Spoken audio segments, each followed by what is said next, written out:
What is up, my crime crazy people, and welcome to A Veil of Humanity with your host, Melonie Yelvington. And Kimberly Taylor. And this week, we are bringing you the crazy case of the Tina Watson, who was killed on her honeymoon by her new husband, Gabe. So grab your favorite beverage and a pillow to scream into as we dive into this insane case. There are trigger warnings in place for murder, toxic suffocation, and if you have any fear about diving in the ocean, we're going to be talking about, going underwater as well.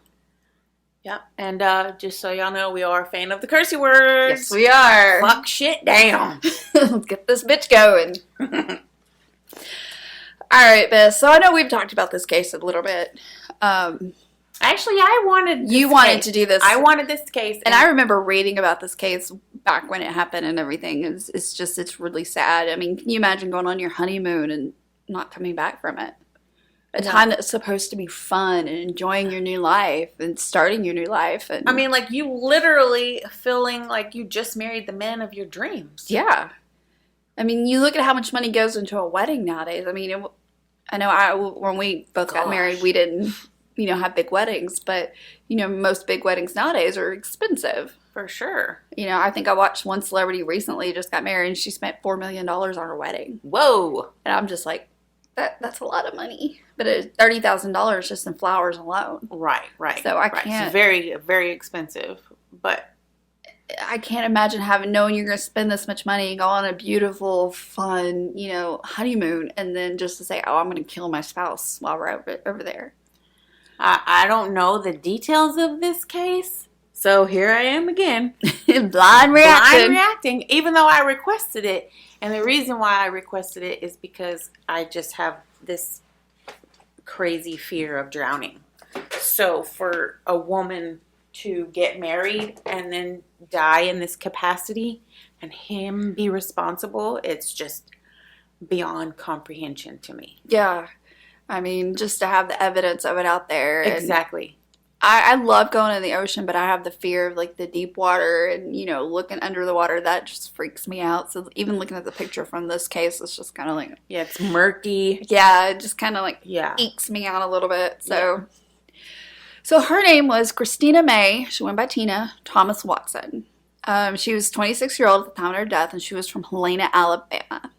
She died on her honeymoon while they were at the Great Barrier Reef in Queensland, Australia in 2003. She and her husband, David Gabriel, he went by Gabe Watson, had only been married for 11 days when she died. 11 days. So this is 20 years ago. Yeah, it's an older case. Yeah. I mean, I knew it was an older case, but I didn't realize it was that old. But that's okay. Did you know it took 6 years for him to be charged with murder and manslaughter? No. Yeah, it took that long. He pled guilty to manslaughter and was sent to prison for a year by an Australian court. And 6 months were added to that sentence after an appeal that took place just 6 weeks later. So he appealed the decision. It went pretty fast over there in Australia, huh? Yeah, their court system's a little bit different from ours. I think so. So the appeal was held as soon as after the trial as possible because of concerns raised by Tina's father with the trial itself. However, the appeal judges had agreed with the trial judge on most of the issues except the 6-month increase in the prison sentence. So they were scuba diving a site called the SS Yongala. I apologize if I butchered that. It was a passenger ship that sank in 1911 in the main southern shipping channel to the Australian port of Townsville. Okay. So it's a known dive site. People go out there and dive it just to have fun, Okay. Which I watch all these scuba diving shows and murder mystery and TikToks and stuff, and I can't do it. There's no way. Is this something that they do together before they got married, or is this I think this scuba diving they got into together, or what happened? Does it talk about that? It doesn't. I haven't found any information on that. I just know that it was something they wanted to do while on their honeymoon. If you're going just down, something maybe a plan, like when we plan a cruise, we're like, okay, we're gonna go swim with dolphins on this day, and so they just your planned little it like different that. excursions and stuff like that. Okay, gotcha. So Tina Watson, she either lost consciousness or died, and then sank 24 meters, which is 79 feet, to the seafloor below. Her death at the time was said it was accidental drowning, and it was not a criminal. There was not a criminal investigation in itself in Australia. It was a coronial inquiry. So Mr. Watson gave evidence to the coronial inquiry through his lawyers. He then returned to Australia voluntarily and spoke to investigators on a number of occasions. So this is her dad, right? Is this her dad? No, Gabe is the husband. Oh, this Gabe is the husband. Watson. Okay. So some of the interviews are available on the internet to look at. At trial, the prosecutor said that Mr. Watson had made a mistake in not trying to rescue his wife. Well, no shit.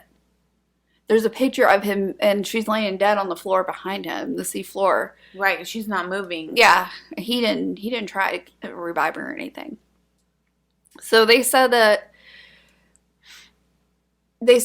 a mistake was the same as manslaughter. So with him not helping her, it's manslaughter. Because if memory serves me correctly, what I did read about this is that he was some type of experienced scuba diver. Yeah. Okay, I remember that part. So Tina's father testified that immediately before their wedding, Gabe had asked Tina to increase her life insurance policy to the maximum possible and to make him the sole beneficiary. That's like a giant red flag. I'd be like, wait a minute. Wait, we're not even married yet. You want me to increase my life insurance policy? Oh, he had to have followed it up with something very logical, I hope, as to why he's asking her to do this. Like, you better give me a damn good reason why you want me to do this. Bro. So, Gabe Watson was tried for the murder of his wife, Christina, in the Queensland Supreme Court at Brisbane on June 5th, 2009. He said he was not guilty of murdering his wife. They always plead not guilty. So, to that charge of manslaughter, accidental killing, he did say he was guilty. The trial judge said the murder charges made against him were not true and sentenced him to 1 year in prison with a further 3.5 years suspended. That sentence resulted in Tina's father calling the Australian justice system a sham. He also said that one of Australia's most senior government lawyers, Mr. Tony Moynihan, had been misleading in the public. So the reason that Gabe received the 1 year in prison was explained by the judge. He said that he had been accused of things of which he had not been guilty and had suffered considerably since Tina's death, and he had cooperated with the court. That everything the media was reporting had been unfair. And the judge said that Gabe had come back to Australia of his own free will in May of 2009 and given himself up. He also said that Gabe loved his wife deeply and deeply regretted her death and felt guilty because he'd been unable to save her. He was unable to save her because he killed her. He didn't want to save her. The judge also said that Gabe had not been cause of the accident, but had failed to save Tina when she ran into difficulty with her breathing while underwater. Why did she fail to have... Everything should have been double checked. And I understand accidents do happen. Didn't he pop a line, an airline or something? I believe so. Yeah. Okay, so her husband, he was an experienced diver with a search and rescue qualification. Oh. Yeah. Dang, there it is. Okay. He knew. That's why they're like, you should have helped her. Yeah. So he made no attempt to save her when she began to drift down to the seabed, and instead he swam up to the surface. So he went opposite direction of his wife. Wow. Because when they were underwater, she became distressed and reached for his oxygen mask. Yeah. Oh, how do they know that? Is that on video? I mean, like, how do they know that? God, I know there's pictures of it, but I'm not sure. So Brendan Campbell, he was the prosecutor for Queensland Police. He told the court that it must have been clear to the accused, Watson, if he left her, she would most certainly die. It's almost inexplicable he would make the decision to leave her. Yeah. But the Watson's lawyer, his name was Steve Zillman, he argued for his client. He said that he panicked when he saw his wife was in trouble. If he panicked, then why didn't he swim to the top? Well, I mean, I've never been scuba diving, and so I'm not experienced there as to know if I saw my husband drifting to the bottom. Am I going to go down there and try to get him and bring him with me? I think so. I don't think I would feel good about leaving my spouse at the bottom of the ocean. Yeah, I wouldn't either. Yeah, no. I mean, at least there's going to be, because there's going to be experienced divers down there, but he was an experienced diver with search and rescue. That's what's messing me up. So the coroner, his name was David Glasgow, he concluded that Watson held his wife underwater, turned the valve off on her air cylinder until she suffocated. That's what I wanted to Then hear. he switched the air back on and let her sink to her death. So he turned everything off to get her to suffocate and then turned it back on to where it looks like, oh, well, her air was working just fine. Something just happened. And then he went up to the top. That is evil. Yeah. The court heard the couple twice refuse offers of an orientation dive with instructors while on the trip. So they didn't even try to go. Well, why? But why? If I I felt comfortable with him, he's search and rescue. I'm fine. I don't need to take it. I have him. That's what I would say. I'd be like, no, my husband's got this. We're good. We can do this. Not, oh, well, maybe we should. But maybe my husband would be like, no, you ain't diving no matter what. Just right. Mine would be like, no. No, we're not doing that. Mine won't even swim with sharks. So I'm like, come on, they're nurse sharks. Let's do it. He's like, That's me. No, thank you. So, no doubt, she had trusted him. For sure. And that's what led to her, saying, no, we don't need to do that dive. It's fine. But she was reportedly nervous about diving and had felt pressured by her husband to take up the activity. Oh. Which I can get that because, you want to be with your husband. You want to do something they love. And you hope that they're going to reciprocate and do something you love, Exactly. Like, mine will watch true crime and stuff with me, and yours will too. But when my husband starts talking about things like, I'll jump out of a plane, will you? No. And see, my husband has before, so I'd probably be like, okay, let's go. I'm not about that life. I'm not an adrenaline junkie, but scuba diving, I would have tried it. I would have tried it, and I would have been trusting of my husband like she was, and that's so messed up to me. I mean, because you put your full trust into your spouse. You're marrying Absolutely. them We've for a only reason. been married for 11 days. Yeah, I mean, I don't know how long they were together before that, but I mean, you trust the person you're putting your life with. Absolutely. That's like, in our lingo today, that's my ride or die. Yeah. When I married you, that's my ride or die. Exactly. So, let me see. Hold on. I lost my spot, people. I lost my spot. So, there was, where her grave is, there was a lot of vandalism. Because her grave was there? Yeah. What? And it was caught on camera that he was going and using bolt cutters to get in there and remove stuff. To cut flowers that her parents had attached a chain stake on her grave. He was doing stuff? Mm-hmm. He's a douchebag. Ugh. I mean, he's already a douchebag, but that just makes him even worse. So, prosecutors argued that he should serve 5 years in prison with a minimum of 18 months, but that sentencing judge gave him a 4-year sentence, which could be suspended after he had served 12 months. Okay, so I understand this is Australia, and it's not the United States, but I'm having trouble following along as to why he would get a year, and this woman is dead, and he is the one that pulled her air. Mm-hmm. I don't understand. I don't understand the sentencing either. I don't understand why he's free. It makes no sense, honestly.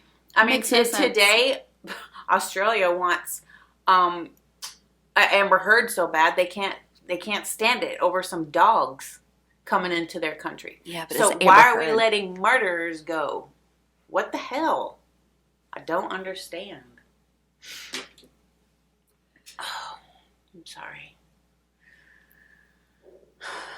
So, let's see. All right, Bess. So, the reason that Gabe received the 1 year in prison, it was explained by the judge. Okay. So he said that Gabe had been accused of things of which he had not been guilty and had suffered considerably since her death and had cooperated with the court. He said the media reporting had been unfair. So the judge said Gabe had come back to Australia on his free will in May of 2009 and given himself up. That he loved his wife and deeply regretted her death and felt guilty because he had been able to save her. He said that Gabe had not caused the accident, but had failed to save Tina when she ran into difficulty with her breathing while underwater. So basically, you're going to do a year because you didn't offer her any help because of your status and what your capabilities are scuba diving. Pretty your much. Search and rescue. Yeah. It's because you were the expert, but you didn't offer her So any help. basically, what you're telling me is they couldn't make their case against him and pull in her airline. No. Okay. So the appeal was heard by 3 judges, and that started by the state of Queensland on July 17, 2009. The state wanted Gabe to serve 2.5 years in prison. His Australian lawyers said the extra time was unfair because of the history of the case. Unfair? He killed his wife. What is unfair? She's not here. Yeah. What is unfair to you? And can't wait to hear about all the money. To understand the outcome of the appeal, it is necessary to understand a little of the legal process and thinking that lawyers put into an appeal. So on one side, we have the state of Queensland, Australia. In Australia, as in England and countries such as Canada and New Zealand, the state is usually called the Crown in court proceedings. Yeah. Like in the U.S., it's referred as the people or simply the state. Yeah. So the appeal was heard before 3 judges of the Queensland Court of Appeal, and that's the highest court. So the Crown had said that his sentence should be increased because it believed the sentence was wrong. His lawyers replied that this was not the case. They said that Gabe had never done anything wrong in the past, and he was a good person. The death of Tina was from an error or mistake, and the short prison sentence was fair in the lawyers' opinions. So it was all a mistake. Her dying was a mistake. Yeah. Again, can't wait to hear about all the money. Yes. So the Court of Appeal judges also said that the murder claim was not true. The judges were in agreement about most of the trial. However, they did not agree about the prison sentence.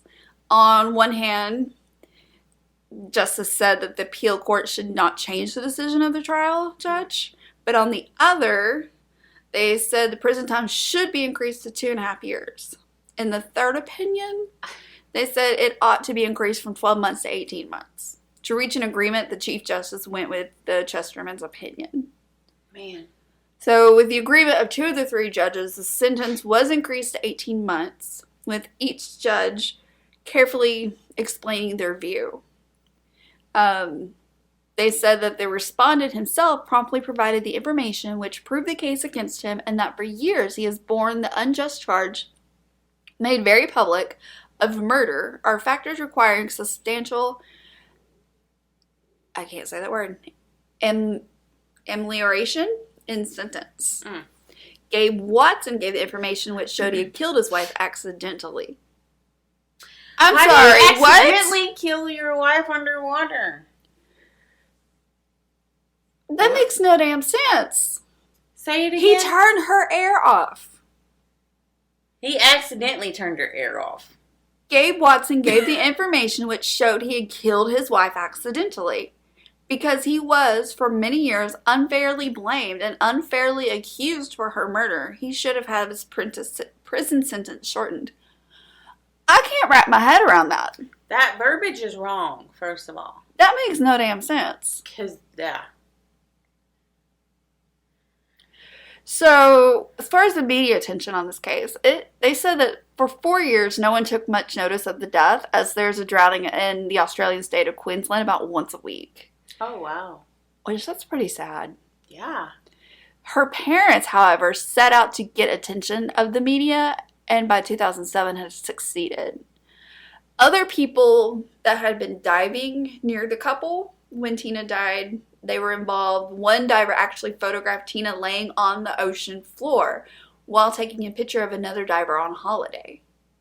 So they were taking pictures, and she's just laying there, and nobody's just thinking that there's something wrong. There's someone just laying down there. No, do they just think she went down to the bottom to look at stuff? Yeah, but you wouldn't be laying face up on the bottom if you're going down there. Oh, she was face up? Yeah, she if you didn't look at the picture, she's down. face up. Oh my God. So, one diver had photographed laying on the ocean floor. This picture was not known until a couple weeks later when the pictures were developed. So, investigators were uncertain if she was already dead in the picture or if she was unconscious.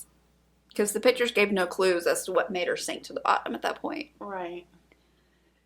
Also, they were being informed by Tina Watson's family that flowers and gifts were repeatedly being vandalized or disappearing from the gravesite, even when chained down. That's when they put up hidden surveillance videos and saw Gabe Watson removing them with bolt cutters and putting them into trash. That's sorry. What husband does that? This is a supposed grieving husband going to the gravesite and cutting down flowers. That's being done for your wife. Yes, and trashing them. Piece of shit. God, that's... And he's free. Yeah.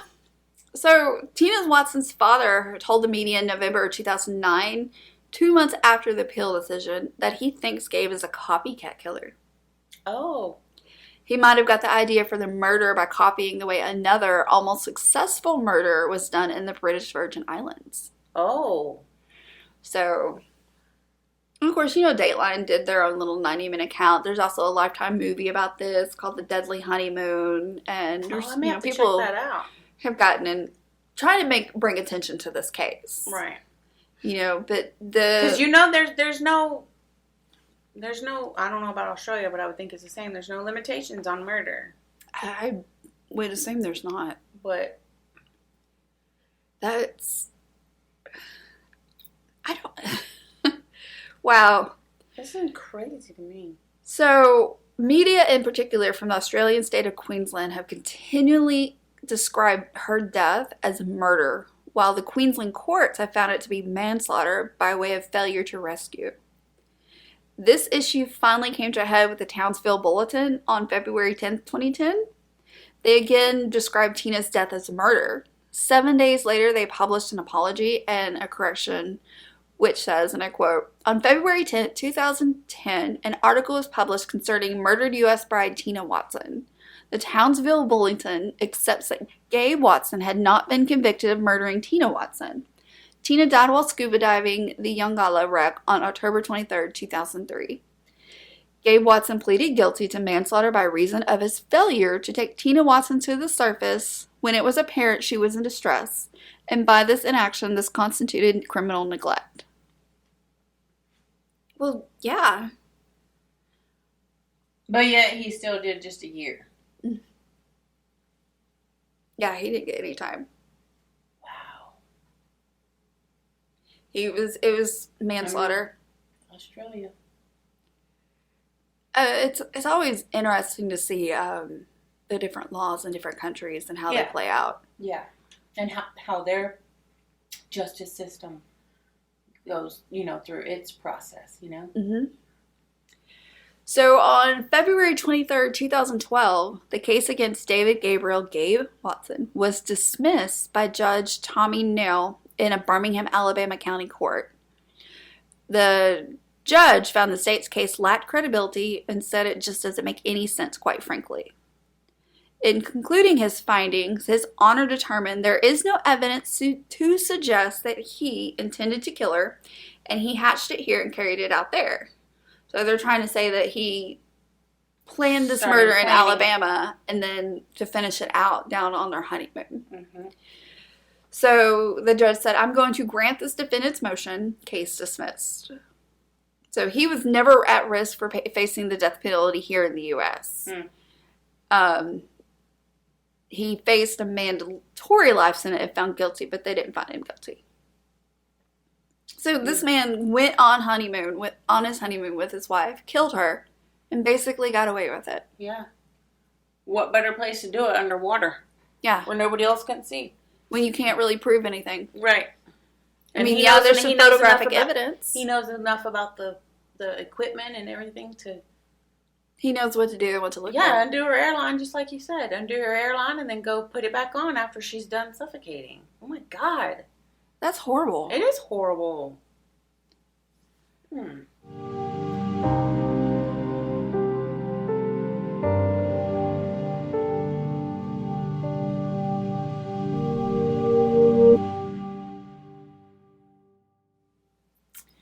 All right, my crime crazy people. We will be back next week with a brand new episode. To see all of our source material, please consult the show notes. Don't forget to click that subscribe, follow button, and follow us on our social media at Valid Humanity Podcast, Instagram, YouTube, and Facebook. Hosted by Kimberly Taylor and Melonie Yelvington. Produced and music by Courtney Santos. Edited by Courtney Santos and Xavier Foster. A Bronc Bay Production. Okay, Bronc, tell them we will see them again next week.